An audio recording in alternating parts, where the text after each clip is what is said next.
The O'Mahony news obviously came through just before kick-off that he was going to be staying, and he signed a deal, and he's getting paid relatively well. Probably not the $1 million a year that he could have if he held out. And anyway, if you're Munster and you look at that and you look at what happened and you think if we can just keep the nucleus of this team together, we can literally compete for the European Cup every year, for the Champions Cup every year, which will in turn feed everything that we need to do.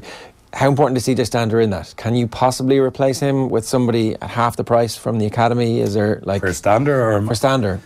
Given that O'Mahony's a done deal now, Stander obviously hasn't been announced yet. Yeah, you know, I it's probably controversial, but I'd say you probably could replace him. Right. But I think O'Mahony would have been a greater loss just based on who he is. Well, everything about his fabric seems to be like he is Mr. Munster, and he's the new Paul O'Connell.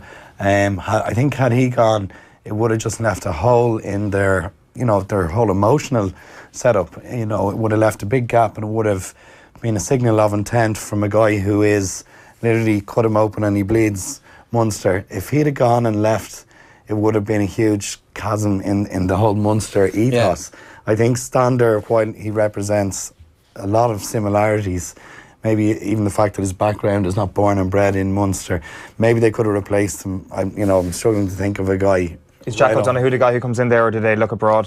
He's very different though, isn't he? Yeah, he's probably just not as abrasive. I mean, the way Stander carries in Welford Road, and the way he can just make small yards of momentum when he's absolutely no right to do it.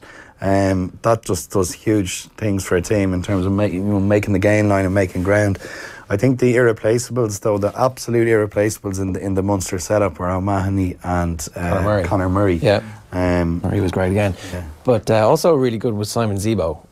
Like at a level of maturity and creativity and bravery, and you're like, balls. It's really a pity. Yeah, it is. It's a loss, both to Munster and to the Irish game. But we are gonna. I think it's just going to keep happening. I think it's just going to be regular news for the next couple of years, and I think the reality is we're going to have to deal with it on a case by case basis.